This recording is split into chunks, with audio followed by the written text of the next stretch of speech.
السلام عليكم اخوان. اليوم بهذا الفيديو جبت لكم خارطة مال البيت 240 متر، النزال 20 والواجهية 12 متر.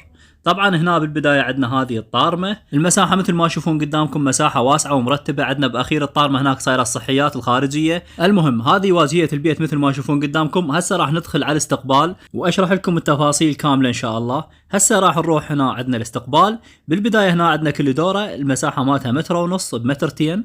هنا كل دورة واحد يقدر يخلي بيها مغسلة، يخلي بيها اي شيء. المهم هنا هسه عندنا الاستقبال، هذا المساحة مالته العرض مالته 4 امتار ونص الصافي مالتها، اما الطول عندنا 7 امتار ونص الصافي. هنا عندنا هذا الاستقبال صابين الارضية مالته مجهزين للعمل ان شاء الله بالايام القادمة راح نكمل. المهم هسه نرجع هنا عندنا هذا الشباك مال الاستقبال مترين بمترين القياسات مالته، وهيج قياس لا بأس به. المهم هسه خلوا نروح داخل البيت ونشوف التفاصيل الكاملة. طبعا اللي يريد تصميم مال هذا البيت راح اسوي فيديو خاص للتصاميم.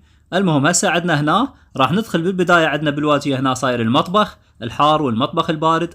بالبداية هنا هذا عندنا المطبخ البارد والمساحة مالته تقريبا 4 امتار ب4 امتار ونص مثل ما تشوفون قدامكم. هنا عندنا هذا المطبخ البارد، وهنا بالجهة الثانية عندنا المطبخ الحار. طبعا المطبخ الحار اللي يصير به الطبخ وامور الطبخ، فهناك بديش الجهة راح تصير.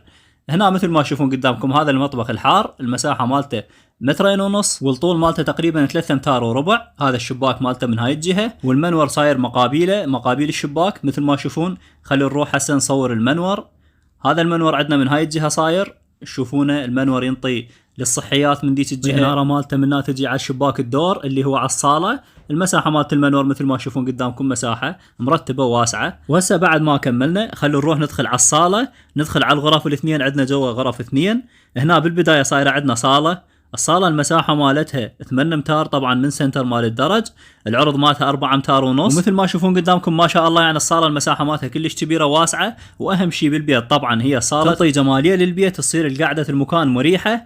المهم هسه خلوا نروح على الدرج. طبعا بهاي الجهة عندنا الدرج الدور، والحلو بهذا الدرج واللي مطيته جمالية اكثر هي الكسرات هاي اللي صايرة من جوا مثل ما تشوفون قدامكم. طبعا انا عجبتني هاي الكسرات اللي صايرة بالدرج من جوا. المهم هسه خلوا نروح. هنا عندنا صحيات جوا الدرج وتقريبا مساحتها مترين بمترين مثل ما تشوفون قدامكم. هنا عندنا المقعد الغربي، المقعد الشرقي بصفه.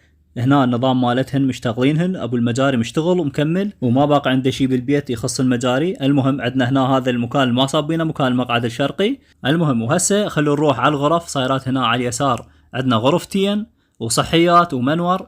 طبعا بالبداية هسه خلوا نروح على هذه الغرفة، المساحة مالتها 4 امتار ونص ب5 امتار مثل ما تشوفون قدامكم. غرفة واسعة مرتبة، غرفة مال نوم. المنور مالتها بهاي الجهة صاير على اليمين. هنا عندنا الباب مالت المنور والشباك صاير بهاي الجهة. طبعا المنور المساحة مالته متر ونص بمترتين مثل ما تشوفون قدامكم.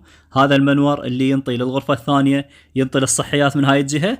وهسه طبعا ما طول عليكم خلوا نروح على الغرفة الثانية والصحيات. هنا بالبداية عندنا هذه الحلو بالغرف ذني معزولات عن الصالة، معزولات بهاي الطريقة. المهم هسه هنا عندنا هاي الغرفة نفس المساحة مال الغرفة الأولى، نفس القياس 5 امتار ب4 امتار ونص. الشباك مالتها صاير منها على الجهة اليسار مثل ما تشوفون قدامكم. هذا الشباك مالتها متر ونص بمترتين، شباك واسع. المهم وهسه خلوا نروح على الصحيات. طبعا بالأخير هنا عندنا هذه الصحيات صايرة من هاي الجهة، صحيات المساحة مالتها متر ونص بمترتين. هذه المساحة مالت الصحيات مثل ما تشوفون قدامكم مساحة واسعة. هنا عندنا مشتغلين المجاري مالتها والمي مثل ما تشوفون. هنا مشتغلينه كله دفن، التأسيس مال المي مثل ما تشوفون قدامكم. هذا الشغل مالته مرتب. وهذا آخر شيء كان عندنا بهذا الفيديو. طبعا اللي عنده استفسار أو ملاحظة يكتب لنا بالتعليقات، وراح أسوي فيديو خاص بالتصاميم إذا ردتوا هذا التصميم مال هذا البيت. إن شاء الله أنزل فيديو عن قريب. أتمنى منكم تسوون لنا لايك ومتابعة للقناة، واللي عنده ملاحظة بخصوص العمل تكتبوها بالتعليقات وتدللون. هسه وصلنا للنهاية وتحياتي.